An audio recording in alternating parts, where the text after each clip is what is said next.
the absence of Chris, I can. There's not really much to update. We've had our meeting on the 1st of May, which was a bit challenging on Zoom, to be honest, but we got there. And we're struggling with the concept of funding, as we all knew we would be struggling with, but especially with now COVID-19 and the responses from the TLAs and from the Hawkesbury Regional Council. We really have taken a bit of a pause on that discussion until we actually can get together with the TLAs. However, we are really keen to continue with the work that we're doing, and Jose is doing an excellent job in doing some modelling. We're looking at what that may look like, what different options may look like, just to see if there was actually any benefits in changing what originally was planned. So the work continues, and Chris and Simon are doing an excellent job. Mainly for information, Mr. Chair. Yeah, thank you, Chair, for stepping in. I've got some questions. Got Rick with his finger up, but I just want to ask one myself.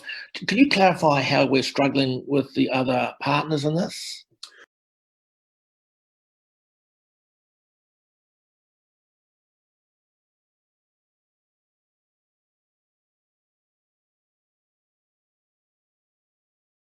The struggle mainly has been to actually get in front of them and get them together to actually discuss, because the big conundrum is who rates for this, and we have target rates, and definitely we have a difference of view between Hastings District Council, Napier and HBRC as to what they may look like, and we haven't landed on one place, and we really need to get there. And even if we can't agree, we need to find a solution, because this work needs to continue, needs to happen. It's a fantastic strategy. It's really well developed.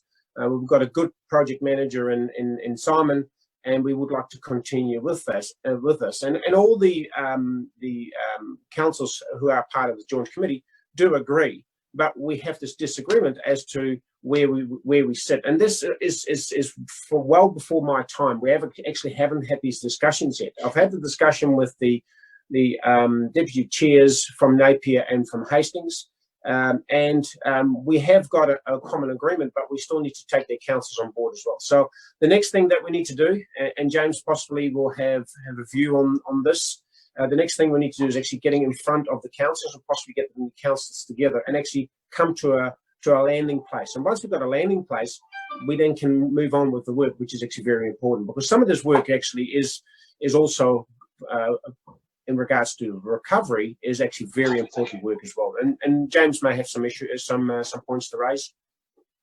I think you raised it, especially, Chair. You're having difficulty getting agreement on how you're going to fund this, which is quite typical of our region. Rick, a question from you. Well, I was going to, because I attended the committee, I was going to offer some commentary, if that would be acceptable to you. Okay. It is. Oh, good. This is going to be, I think, a really challenging issue. The meeting was difficult because we're all on Zoom, we didn't know each other and so on. But I had a sense of alarm ring in the back of my head when there was a discussion about some protection workers needed to be put up in Napier. And the issue of funding came along, and the people who were directly affected, i.e. what I would loosely describe as having a private benefit in the scheme,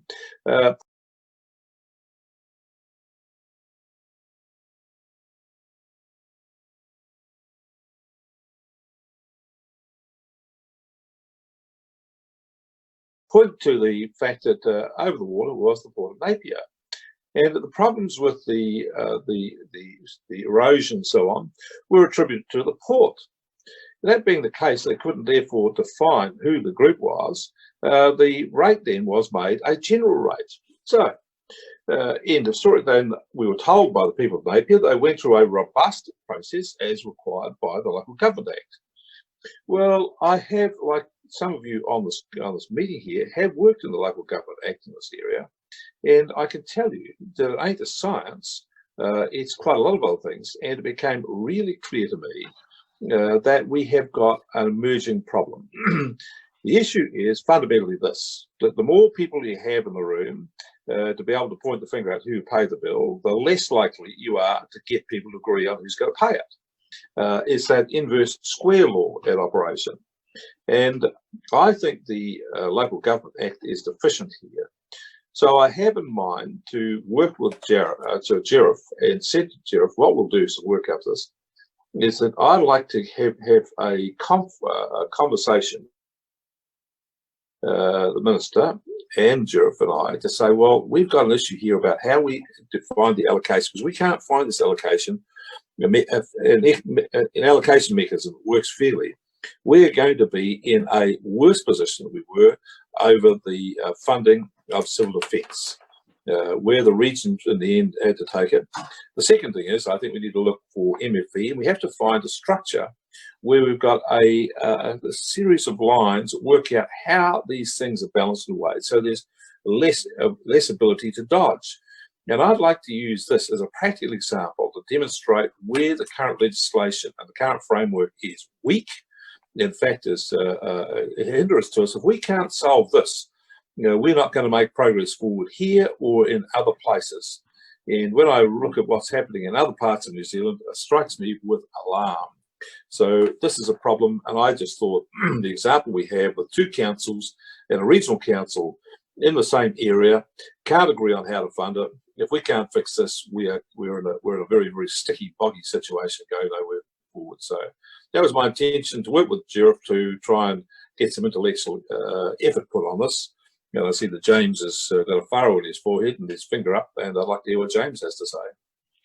Yeah, I would too, because I reckon you're dead right on that. This has to be resolved. James, how are we going to resolve it? Well, look, not so much a furrow, but the council's deputy chairman's brain is something of a carbon copy of the wider public sector machinery on many occasions, and it's very much the case here. Look, the issues that we've been traversing here are being actively explored by central government as a case study of the legislative and funding challenges of climate change adaptation for New Zealand. And we had a detailed piece of work undertaken by the Ministry for the Environment late last year of this piece of work, drawing all of those conclusions about the reforms, public policy reforms required to deal with this issue more permanently and more universally. That work was presented to resilience ministers. There is a group of ministers of the Crown who are responsible for the climate change resilience issues, and so they have been briefed on these. And arising from that, we sought a meeting just prior to the COVID lockdown with the Climate Change Minister, James Shaw. He agreed to the meeting and was enthused about having it, but because of COVID, it has been postponed. We will be finding a date, and it would be helpful to have councillors join a discussion with the Minister to talk about the challenges we face and what assistance government might provide. So Councillor Barker is absolutely on the money in terms of what needs to occur. Otherwise, we're going to try and blaze a trail here as a region, which we've been doing to date. But it does get increasingly difficult with the current absences in the policy framework, particularly in terms of Crown funding, given that in many of these instances there are Crown assets that are also at risk, for which we don't collect rating revenue at present, and they make no contribution to the solution. So yeah, look, I think now is the time, particularly leading up to our long-term plan, to have a surge of work around this, so that when you are making decisions for the upcoming LTP, as well as HDC and NCC, you've got the best possible guidance as to how to take this matter forward, and we don't continue through another LTP cycle to be spinning our wheels on this. Well, good. Thank you, Joe. Jeff, I'll come back to you. Martin just wants to have it. And if we can be brief, guys, because we are really cutting into our time now. Well, just thank you, Mr. Chairman. Just to offer some support, if if anyone is getting together to look at local government act mechanisms for this huge funding headache that I've seen coming for a while, I'd be very happy to participate, whatever skills or expertise I've got to contribute to that. Thank you. Thank you, Jareth. And I'll ask you to move this paper too, Jareth, after you've had your chat. Yeah. So I think what Rick is proposing, I really support that. And where we were at, well, we were at a first mover disadvantage. We are so well prepared as a region, but hopefully through all of this, we actually will turn that around and become it and change it to a first mover advantage. You know, that we are the ones that actually will lead this, and therefore will get the support from central government in this as well, with the able help of Rick. To no further ado, I would like to move the motion that we accept the report that's in front of us. And Rick will second it. You don't need to speak further. Rick, would you like to speak? I'd second it. Just say to follow up with James. James, could I have a look at that paper, please? I'd be very interested in it. And my interest in this is a public policy matter too, because I have had the experience where thinking in Wellington doesn't always match the reality on the ground.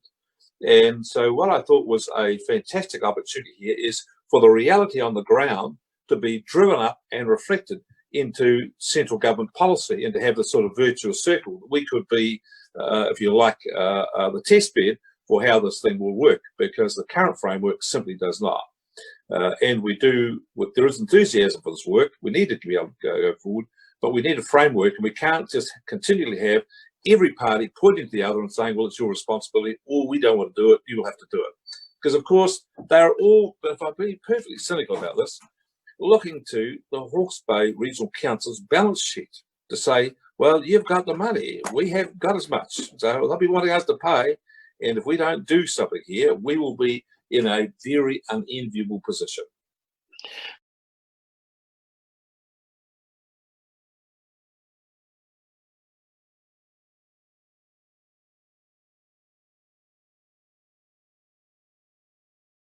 Thank you, Rick. And we will wind up, but I actually do want to comment and support Rick there. They're not so much looking to our balance sheet, they're looking for our ability to rate across the whole region.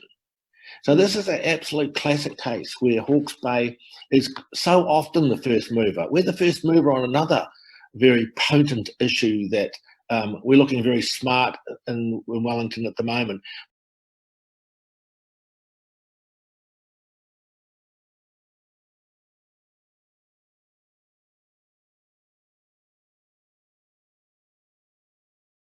But actually behind the facade of our first mover initiatives is the chaos of a region that is divided by so many minor councils. That is what happens. So we might be the first mover, Jareth, but I don't have the same confidence unless we accept the responsibility, which I can see Neil frowning now. Then it won't happen because they'll all go into their little corner like they always do. That's what happens when you have 5 councils ruling a very minor province. Anyway, anyone else got any comments of frustration? Craig? I'd object. It's a very mighty province, Mr. Chair. Mighty, but 160,000 of us, mate. It's a suburb of Sydney. That's right. Well, okay, yeah, you need to say something here.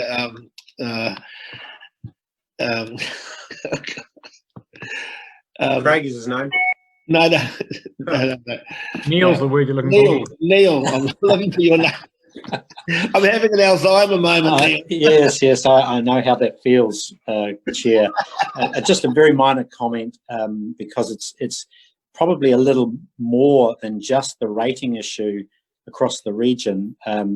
There's a real dichotomy of the actions that should take place. We've got Hastings Council and councillors rampant on the idea of hard engineering solutions for the Hamoana part of the coast, and our council, I would suggest, would be totally opposed to trying to stop the sea doing what the sea does in that zone. So Those same Hastings councillors want us to pay for that hard engineering. So in addition to the funding issue, there is, Here we are, we have a it. philosophical issue around what is to take place. Okay, thank you. Look, we're not going to continue this discussion because it's clearly bounding out of bounds at the moment.